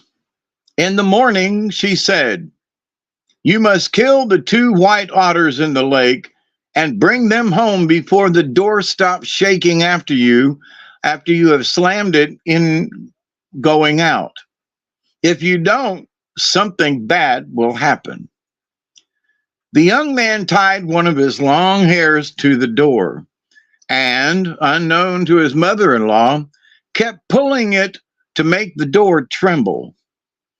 He reached the bank of the lake and called to the otters. They came in sight. He threw a round stone, which he had in his pocket, at one of the otters and killed it. Great waves rose up and rushed towards him.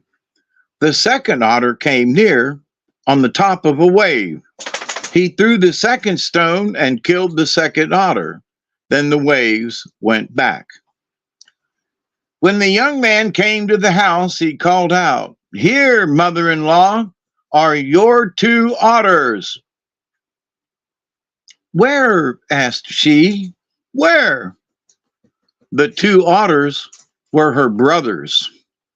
The young man's uncle thought he was dead, and often he sat in front of the fire and with a handful of ashes in each hand, held his hands above his head and let the ashes fall over his hair and face. At night, he often heard someone coming.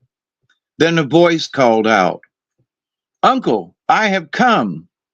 The old man jumped up, brushed off the ashes, went to the door, and opened it, only to find a fox or an owl.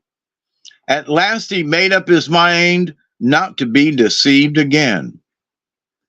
The night after the otters were killed, the old woman groaned and rolled around on the ground. The young man hit her with the corn pounder. She woke up and said, "I dreamed that my son-in-law must kill the bird on the top of the tall tree." "Go to sleep, mother-in-law. I will do that in the morning."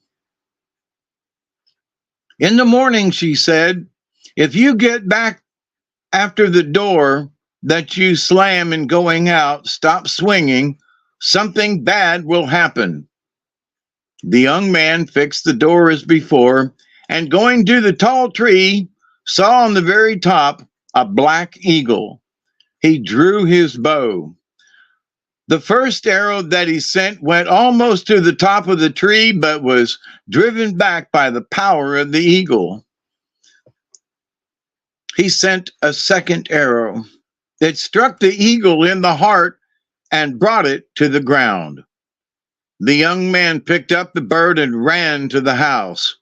When he came, he called out, "Mother-in-law, here is your eagle." "Wha, wha," said she. The eagle was her third brother and had always fed on men killed by his sister and nieces. "Come outside," said the young man to his wife. When she was outside, he fastened up the house, walked around it, and said, "I want this house to turn to stone." And immediately it was stone.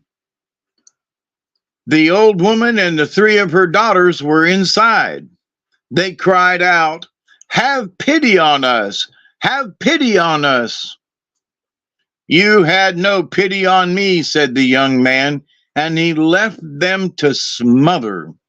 Then with his wife, he went to the men near the ravine and said to them, I have brought back this woman. She is the one who threw us over the precipice to die in the ravine. They stripped a wide piece of bark from a tree, tied the woman on it with bark straps, and placed it against the tree. Then the men gathered wood, piled it around her, and burned her up. The young man had two brothers among the men he had rescued. He told the other men to go their own homes. Then, with his brothers, he went to his uncle's house. When near, they heard the old man crying. They listened. He stopped crying and began to sing. 10 summers I will mourn for him.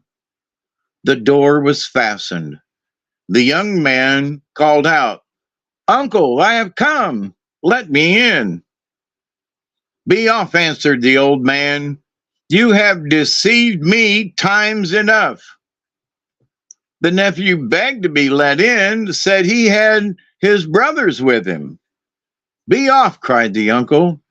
Then he relented, made a hole in the skin door, and said, Put your arm in. I will see if you are my nephew. The young man put his arm through the hole. The old man tied it to the door with a bark string, and then he opened the door cautiously. Then he saw his nephew. He cried out, Wait till I clean up a little. He brushed off the ashes.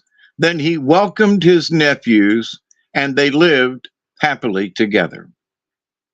The end.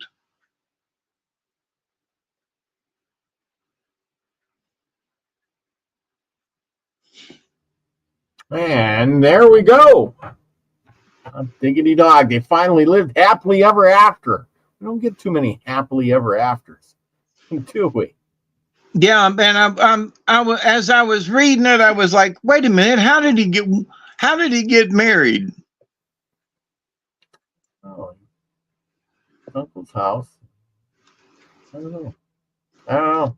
But also something that I've noticed is that in most of the stories that we've read, is that for whatever the reason, nobody ever went north.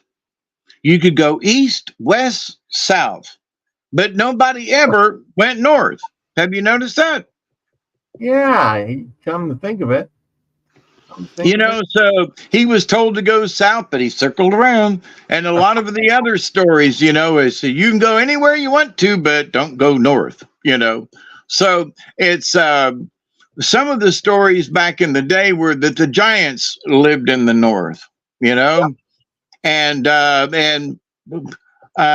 that other giant things lived in the north, like the woolly mammoth kind of thing, it's just interesting with all the stories that we've read. They all have don't go north for whatever reason. And sometimes they tell you why not to go north. Well, there's an old woman that lives up there. There's something, beware, don't go north. But a lot of them just say, don't go north and don't give a reason. Yeah. So, But anyway, I just thought that was interesting. It is really interesting. Oh, I never thought of that. They always got to go these different directions, but maybe there's something to that. Well, I think something to it, like I said, was that there are creatures and monsters. The giants lived in the north, and so it's like whether they did or not, but the story goes, But they don't, like I said, they're in some of the stories, they don't tell us why they don't go north. They just don't go. They just don't want to go there. Yeah, I guess you hit on something. Go figure. Go So, but figure. anyway, with all the things that we study, and and so some of the things is like, after a while we're like, well, wait a minute, these stories do say go south or something, or wonder why, and other folks, would not make those types of observations, maybe. Mm-hmm. Interesting. Interesting. Yeah. Like I said, it's see, this is all the neat stuff you find out about. We do all this legwork for you, people. You're getting the raw deal here. And you get to hang out with us at, and for many of you, you have been listening to the stories as I've been telling them. So it's like, so what is the reason? I mean, I don't know, but I mean, so the curiosity is with all the things that we've learned. Wonder what was up with the North, Oh, F. Kitty says, was there any stories with salt in them? I don't know. There was? Yes, but there was been only like one that I remember, and it had something to do with finding salt or something. But yeah, there was a story a ways back that had salt in it, but not many that I've only, and I can't tell you which one. I just know that yes, I did tell us, read a story with salt in it. It's a salty one. I gotta make some kind of joke. Salty. Yeah, we got assaulted by it. Yeah, I know. That was a really bad one. So I'm pulling a couple of cards, and at the moment there's 3. Okay. And interesting, they're all upside down. But of course, that doesn't mean that it's negative. It's just that they're upside down. But eagle, number 1. And then we've got dolphin, which hasn't been out in a while. And also dog. So dog? Here we go, my dog. Like forever. Yeah, when was the last time we had eagle? We've had hawk a few times. When was the last time we had dolphin? We've had whale a couple of times. When was the last? We've had wolf. We've had coyote. But when was the last time we had dog? So interesting that we have some newbies on the block. You know what I mean? That is kind of a thing. Yeah. Yeah, she says salt being critical to humans has always been a trade base. Well, this is true. So anyway, I'll have to look up some of this stuff. Maybe there is some more stories or something. I did receive a new book in the mail the other day, and I can't wait to go through it. It's called American Indian Legends. It was really nice. It even came in this cool inserted box that fits over the book. One of those kind of books, like it's got the special case, and it's got all kinds of stuff and legends, and it's really pretty. It's real good shape. You can see that. Yeah. So there we go. That's a nice book. But anyway, I got to go through that. Maybe there'll be some cool stuff in there. Maybe a salty story. You get it? Yep. Well, there was also, I mentioned earlier when, some of them Cherokee might have been living in the caves and so forth up in the mountains, while the young men went to the oceans. And there's a lot of history of at least folks being down here during the winter months, fishing and so forth. And so and carrying it back up to the Carolinas. Now, whether or not they were hiding in the mountains, but they did do the trade, and they did come down here to fish. And at the same time, they had ways of drying salt water. And so they made like these saltwater kind of basins kind of thing.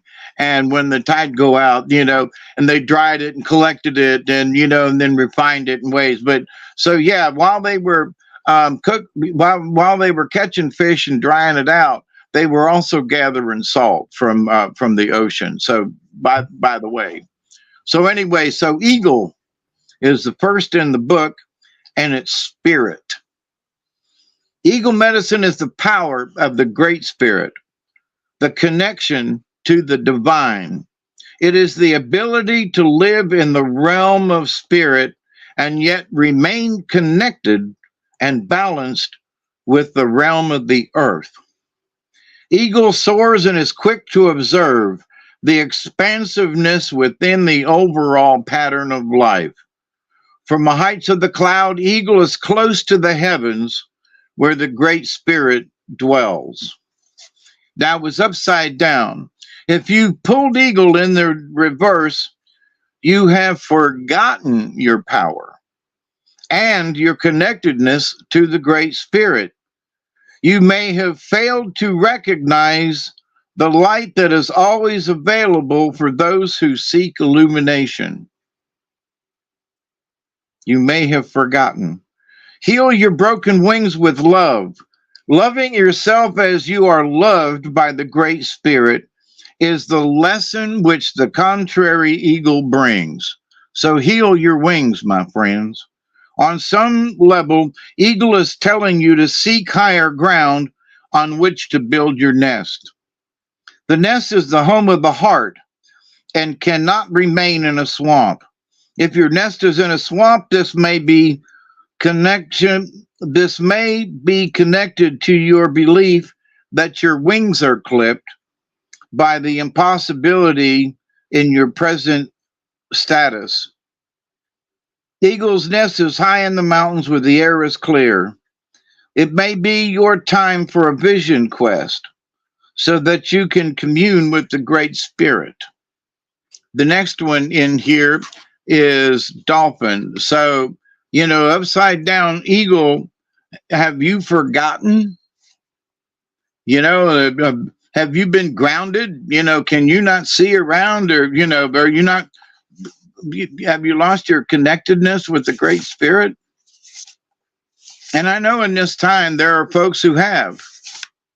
So, ground yourself, but mend your broken wings and fly. Dolphin is manna. Dolphin speaks to us of the breath of life. The only thing that humans cannot go without for more than a few minutes is air. We can live without water and food for days, but oxygen is the source of our substance and sustenance. Within the breath, we encounter the rhythm of energy that all life emits. In changing the rate or rhythmic texture of our breath, we can tap into any other life form or creature. They want me to read that again. In changing the rate or rhythmic texture of our breath, we can tap into any other life form or creature. That's interesting. This is a very easy way to connect with the divine energy coming from the Great Spirit, as well as with your own personal rhythms, breathing. Now, dolphin was upside down as well. If dolphin appears reversed, know that you are forgetting to breathe. A lot of forgetting here. You may be under stress and your body may need manna. You may be starving your cells and organs no matter how many vitamins you are taking. Your natural cycles may be fouling up. Pay close attention to your health and your feelings. If you are on edge or just tense all the time, take time to relax and breathe the life force into your muscles. Focus on releasing the old breath at the bottom of your lungs and refilling your respiratory system with regenerative manna. Then exhale from the chest to the belly, allowing your body to totally relax as you breathe out. Another message of contrary dolphin is that many signals are carried through the universal tides or waves, and you may be failing to use your own sonar. To detect these wave patterns, you may need to realign yourself with natural rhythms within your own body. Then it is necessary to use the dolphin breath to connect to the universal awareness and signals. Dolphin says to dive deeply into the water, to play by the coral reefs, and to discover the beauty of the rhythm of breath. Not a bad one. So, and here's dog upside down, number 14. That's interesting. Eagle was the number 1 card. The dolphin is the number 40 card. And the dog card is number 14. But with the 1 and the 4, anyway, that's 14 in another way. Actually, it's 41. But anyway, dog upside down, 14. It's the 2 numbers. Anyway, that's interesting.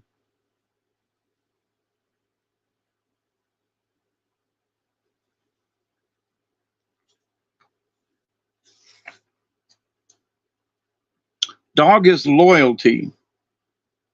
All of the Southwest and Plains Indian tribes had dogs. These noble animals would often give warning signals of approaching danger. They helped in the hunt and were a great source of warmth on long winter nights. Since the canine tribe has many breeds, early Indian dogs were usually half wild. This wilderness, however, never divested the owners of their dogs' innate loyalty. No matter what, the dogs would always be loyal. Dog has been considered the servant of humanity throughout history. If a person carries dog medicine, he or she is usually serving others or humanity in some way. Here you will find the charity worker, the philanthropist, the nurse, the counselor, the minister,